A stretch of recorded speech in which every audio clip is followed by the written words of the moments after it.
¿Te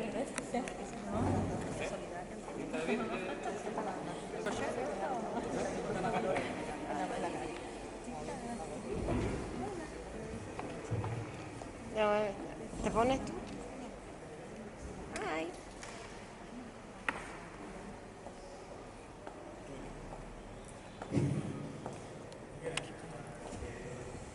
Bueno, pues buenas tardes y muchas gracias a todos por acompañarnos en este acto de presentación del Reino de las Sirenas. Muchas gracias especialmente porque no habéis venido solo a la presentación de un libro, sino además a la presentación de la obra de un periodista, y eso es especialmente importante para todos nosotros. Ya sabéis que corren malos tiempos para nuestro colectivo. La crisis nos ha golpeado duro y fuerte. Más de un 30% de los compañeros que ejercen en esta comarca están en el paro por despido injustificado, con lo cual nos satisface mucho más recibir el calor de la sociedad. Por eso es especialmente grande teneros aquí. Vuestra compañía es también un apoyo que valoramos, especialmente todos los que día a día naturalizamos eso, que es un derecho fundamental y que además es el sustento de cualquier Estado democrático y de cualquier Estado libre. No es fácil ser periodista, no basta con saber contar, sino que además es necesario enfrentarse diariamente a un sinfín de obstáculos que hacen compleja la labor. Algunos de esos obstáculos son los propios de la investigación y otros, lamentablemente, no deberían venir a cuento, pero sí por quien nos acompaña y por quien es autor del libro. Otros son los que interponen aquellos interesados que quieren dificultar la transparencia e incluso hacerla opaca. Es el empeño de eso que definen como noticia, o mejor dicho, de esa definición que dan de noticia en el Reino Unido, el empeño de aquellos que en alguna parte no quieren que algo se sepa. Por suerte para todos no siempre triunfan, pero por desgracia para nosotros algunas veces logran cobrarse su derrota abusando de su poder y represaliando al que no fue sumiso. Y digo todo esto porque de eso sabe algo José Antonio Ortega. Es de él de quien hemos venido a hablar, y es otro el asunto que nos trae, como decía el maestro Paco Umbral, hoy hemos venido a hablar de su vida. José Antonio Ortega, además de amigo y compañero, es sociólogo, es periodista, ha desarrollado su trabajo en diarios de nuestra comarca, como Europa Sur y El Faro de Información, y ha colaborado con otros medios de comunicación, tanto escritos como audiovisuales. Además ha participado en la puesta en marcha de diferentes proyectos de comunicación de ámbito local comarcal. Su trayectoria le llevó hace 12 años aproximadamente a formar parte del gabinete de prensa del Ayuntamiento de los Barrios, ciudad en la que nació en 1965, hasta llegar a convertirse en responsable del departamento. Paralelamente, José Antonio ha desarrollado también su vocación de escritor y ha publicado varias obras. Un libro de relatos breves titulado Viaje de regreso, que dio la luz en 1996.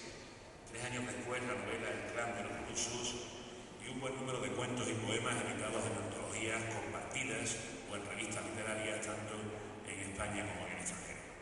Ahora firma su tercer libro, El Reino de las Sirenas, que es una nueva novela que tiene como eje narrativo un caso real: el extraño suceso del bergantín Mari Celeste, un barco de bandera estadounidense que en 1872 fue encontrado abandonado y a la deriva en alta mar cerca de las Azores y trasladado a Gibraltar, desde donde las autoridades de la época iniciaron una investigación para intentar esclarecer un enigma que finalmente se ha convertido en uno de los grandes misterios de la navegación, porque todas las posibles conclusiones a las que se ha llegado resultan inverosímiles por falta de consistencia.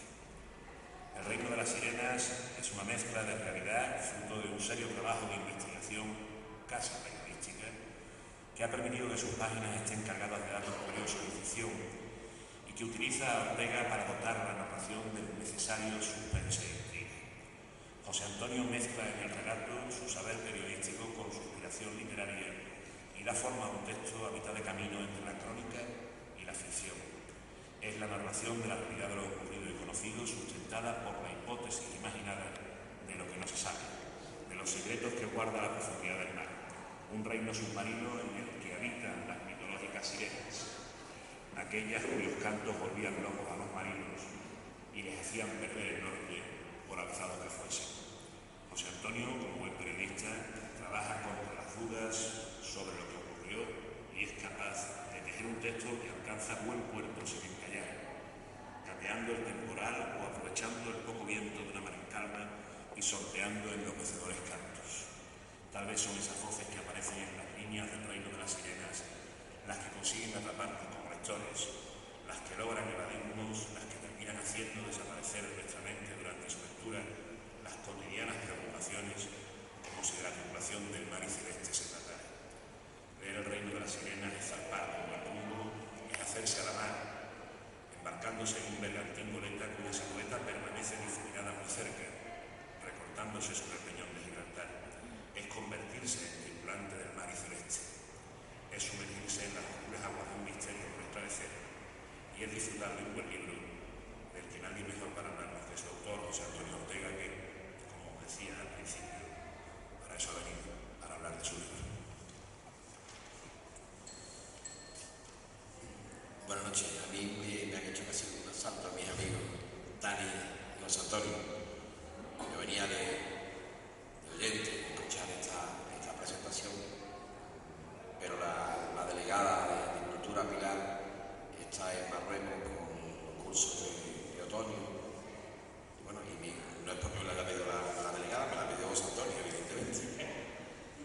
Pero estoy encantado de estar aquí, encantado y triste a la vez.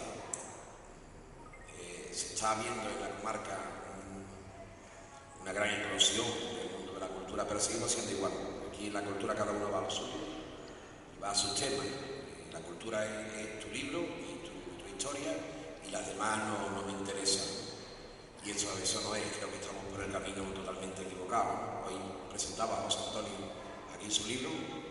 Yo lo he recibido como la mayoría de todos vosotros y de la gente por las redes sociales.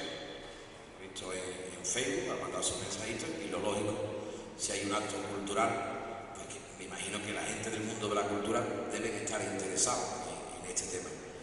Desgraciadamente, así nos va el pelo en esta comarca y así seguiremos.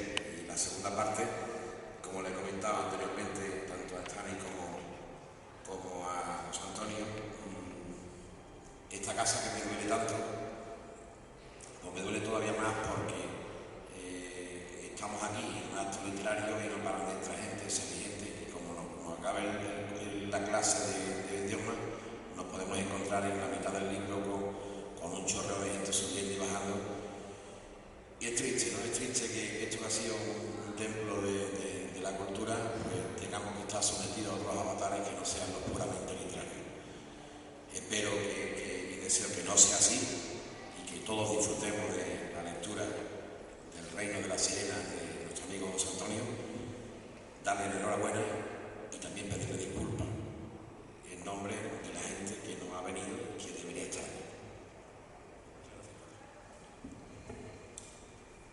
Buenas noches a todos y gracias por haberos tomado la molestia de asistir a este acto de presentación cuando tal vez tuvierais la mayoría otros que hacer y que atender o algún otro frente al que acudir. Gracias también a la Fundación Municipal de Cultura, FUECAN, cuyo personal atendió amablemente mi petición de presentar este libro y ha hecho las gestiones oportunas para que así sea. Gracias a Patricio por venir, ¿no? Y por tener detalles de sentarse y por sus palabras, ¿no? Y por lo que él representa en el mundo de la cultura aquí en Algeciras y en el campo de Gibraltar. Y como no, por supuesto al compañero Estanislao Ramírez, para nosotros Tani, le llamamos Tani, presidente de la Asociación de la Prensa del campo de Gibraltar, por su participación y sobre todo por las palabras que me acaban de dedicar, no lo duden ustedes, muy merecidas. Es para mí una satisfacción encontrarme en esta sala con allegados, amigos y conocidos, que venéis a transmitirme ánimo y darme apoyo.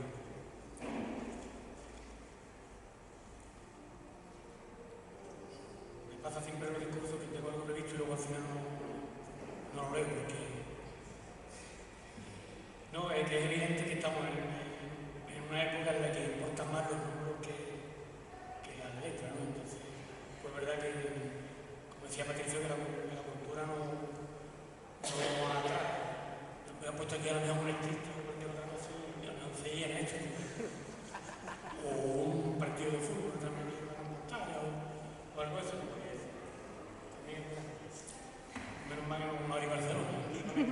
La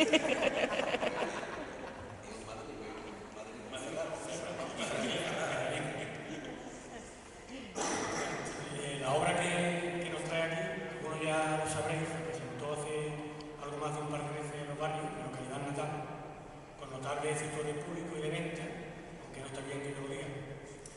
Y se presenta hoy en esta vecina ciudad a la que, como campo gibraltareño, estoy muy vinculado, en la que me siento, no voy a decir que especial, pero sí como en casa. Como no soy ni más ni menos supersticioso que el común de los mortales, el hecho de que precisamente esta presentación haya sido fijada para un martes 13, como el de este día, no tiene para mí la menor importancia. Al contrario, como es, más bien me motiva, los retos me atraen. La cuestión de la fecha no me preocupa en absoluto, créanme. Ya me he leído el horóscopo en el periódico esta mañana. Si me notan inquietillo, discúlpenmelo, es por los nervios, la falta de experiencia y de pericia, el miedo escénico que quería Valdano, hablando de fútbol, ¿cierto? Les confieso que si no fuera por las exigencias de la promoción del libro, quiero decir, yo me ahorraría tragos como este. Siempre me ha abrumado en exceso esto de hablar delante de mucha gente, aunque he de reconocer también que de un tiempo a esta parte le estoy cogiendo gustillo a la cosa. A decir verdad, para mí es como subir en avión. Me encanta, pero me aterra. La adrenalina se me dispara. Y ya que he hablado de promoción, permitidme que antes de continuar abra un paréntesis y aclare un pequeño detalle, muy obvio que esto sea. Que uno no se dedica a esto de escribir por dinero. En lo que a mí respecta, apañaba andarías de aquí fuera. Mucho me temo que sea, y no sé si esto es aún peor, por complacer con un caprichito alegre. Tal vez no suene políticamente muy correcto, pero creo que es así. Uno no escribe pensando en los demás, sino en sí mismo. Lo que no supone, por mi parte, concederle al egoísmo más protagonismo del que ya tiene nuestra existencia y restárselo al altruismo, presente en nuestro género, en el cual los seres humanos no habríamos llegado hasta donde hemos llegado. Como diría al hilo de lo anterior, un amigo al que en cierto modo envidio por haberse reencontrado con una fe para mí esquiva, los caminos del Señor son siempre inexplicables. En fin, en algo, como yo digo, hay que entretenerse, y si encima el entretenimiento de uno repercute en el beneficio de los demás, chapó. Yo cada día estoy más convencido de eso, y así lo proclamo cada vez que se me ofrece la oportunidad, no porque vaya por ahí de sabio ni de profeta. El secreto de la vida es estar entretenido, y no es que esté diciendo algo que nunca antes haya dicho.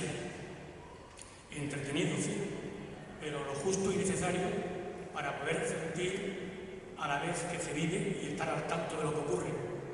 La clave, eso creo, está en procurar causar el menor impacto ambiental negativo a nuestro alrededor, el menor daño posible. Y si hay ninguno, mejor que mejor. Visto lo visto desde el paleolítico a la era actual, lo de que nos amemos todos los unos a los otros, como que todavía nos viene un poco largo, aunque estamos en ello. Con no barres alas al mal y hacemos bien. Por lo demás, que cada uno se lo monte como sepa o pueda. Un servidor, ya ven, se lo monta cavilando y a rato escribiendo, amén de otros menesteres, y de paso, como no, esperando que ambas labores resulten de mayor o menor utilidad, pero una cierta utilidad a fin de cuentas, aunque solo sea para el espíritu o el intelecto. Esta y no otra, disculpad la extensión del paréntesis que abrí y que si me descuido y cierro, esta es la razón por la que me encuentro aquí, y ustedes ahí enfrente, soportando estoicamente este discurso con el que doy cumplimiento al ritual que la ocasión exige. Esta es la razón, os decía, y como ya sabéis, esta novela, titulada El reino de la sirena, que Ediciones Atlantis ha tenido la diferencia para conmigo de publicar en este cuento. Se trata de una recreación novelada en torno al misterio del Número Celeste, bergantín de bandera estadounidense, cuya tripulación desapareció para siempre en el mar, sin dejar rastro, cerca de las Azores, entre noviembre y diciembre de 1872, circunstancias bastante extrañas y nunca del todo esclarecidas. Un caso que pasaría a convertirse en uno de esos grandes enigmas relacionados con el mar y la navegación marítima no resueltos y que ha inspirado como ningún otro la imaginación de cineastas y escritores. Un poquito de agua. Me voy a rollo, estoy marcando.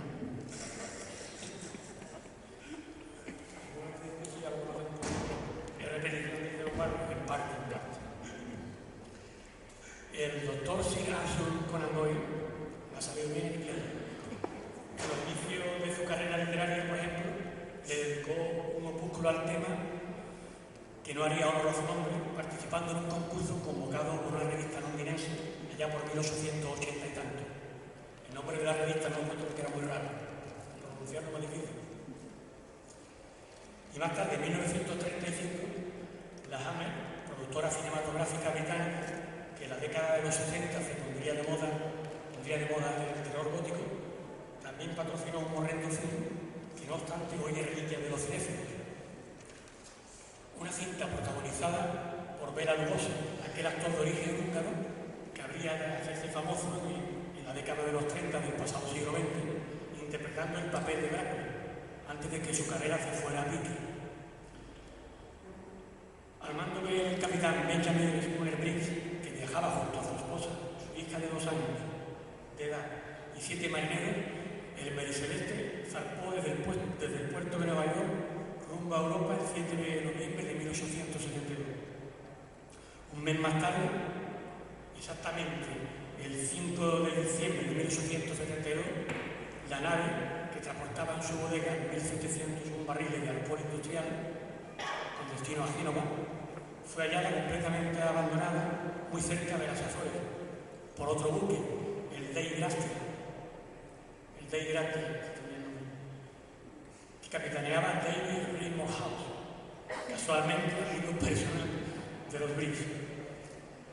Después de comprobar que en el Mericeleste no había ningún arma, Morehouse dio orden a algunos de sus hombres para que arreglasen los aparejos de aquel velero encontrado a la deriva, que estaba en condiciones de navegar, y lo trasladaran al puerto británico más cercano, que dada su posición era el de Gibraltar.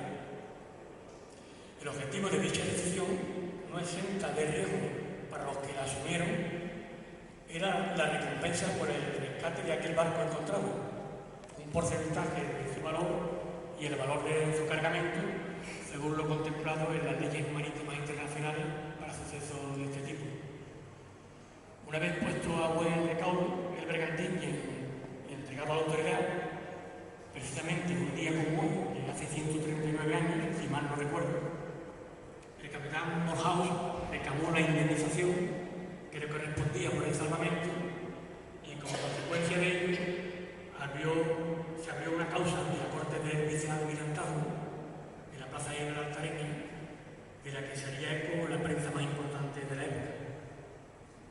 Un proceso que más que lograr aclarar los hechos, lo que consiguió fue dar pie al nacimiento de la leyenda, una de las más célebres con navío fantasma maldito de por medio.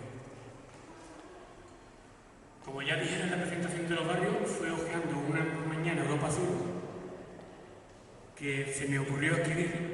En ese momento aún no sabía exactamente qué y cómo acerca de esta historia. Una página de este diario hacía mención al misterio y llamó mi atención. Era el miércoles 22 de marzo de 2006. Ese día comenzó a gestarse este relato de relatos al que he dedicado los últimos 5 años, aunque no voy a decir que ininterrumpidamente porque estaría exagerando. El Reino de la Serena, como bien ha dicho Tani, es mezcla de realidad y fantasía, pero hay detrás un arduo trabajo de recopilación de datos que no ha sido fácil. En primer lugar, la obtención de una amplia documentación bibliográfica que solo está disponible en inglés y que he podido adquirir a través de internet porque no se encuentra a la venta en España. En segundo lugar, el acceso a información relacionada con los personajes más significativos, para los que incluso he tenido que husmear en censos, recortes de periódicos y revistas de la época, certificados de matrimonio y de función, listas de pasajes de navío, independencia, etcétera, etcétera. Información que afortunadamente, todo hay que decirlo, en el caso de los Estados Unidos se puede encontrar digitalizada. Y hasta realicé un viaje a las Azores, a las islas de San Miguel y de Santa María, escenario de muchos de los hechos que se narran. Dos son los principales protagonistas: Nathan Biggs, presunto nieto del ya referido capitán Benjamin Spooner Biggs, y Antonio Jonás de Bonda, un supuesto pariente desconocido, tanto del uno como del otro, que irrumpe en escena. Largo esto. En torno a los dos, el primero con una visión crítica, racional, escéptica; el segundo podría decirse que más bien con una actitud opuesta, se construye, se estructura y se desarrolla la trama, en la que aparecen un sinfín de personajes reales y algún que otro imaginario, y en la que he entrelazado más de un guiño curioso, amén de referencia a acontecimientos históricos y mitos varios. Vaya por delante que esta novela no persigue irse en crónica real, ni muchísimo menos de lo que pudo sucederle al barco y a quienes en él viajaban, entre otras cosas, porque eso probablemente nunca llegará a saber. Su pretensión no es otra que entretener, lo que no constituye para mí ningún fin menor, sino todo lo contrario, desde la perspectiva de esa filosofía mía de la vida, algo simplista, lo admito, de la que antes os daba cuenta: entretener o divertir, y si acaso también invitar a pensar, despertar la curiosidad, azuzar la imaginación. Para mí, esos que acabo de mencionar son los fines principales y más nobles, al menos en lo que respecta a la literatura de ficción. Lo demás, el compromiso, la moraleja, la denuncia, que no digo estén de más, salvo raras excepciones, casi nunca están libres de sospecha. Claro que incluso una obra sin prestaciones y pretensiones como esta puede tener, y de hecho tiene, no ya uno, sino más de un trasfondo ideológico, el que uno ha tratado de transmitir con mayor o menor fortuna, y aquel otro o aquellos otros que entre líneas se hayan colado. A saber, poner de relieve la importancia que lo misterioso, lo mágico, lo sobrenatural, lo ignoto tiene en la existencia humana, y que lo que nos mueve es el anhelo de verdad, no la verdad en sí misma, porque la mayoría de las veces no hay una única verdad, sino varias, cuando no un montón de mentiras. Mucho me temo, y vaya que sigue en honor de Becker, que sin misterio no solo no habría poesía, sino que además vivir sería para nosotros deprimente, aburridísimo. Me viene a la memoria en este punto, y muy a propósito, la frase que dejara escrita André Gide, Premio Nobel de Literatura en 1947. Cree aquellos que buscan la verdad, duda de los que la han encontrado. Pensad por un momento, el día en que los seres humanos tengamos a nuestro alcance las respuestas a todas esas preguntas esenciales que desde nuestros más remotos orígenes venimos planteándonos, ¿qué se supone que nos quedaría por hacer? ¿Celebrarlo indefinidamente como el más grande de los hitos y luego tirarnos una siesta? ¿O tal vez echarnos a reír para no llorar?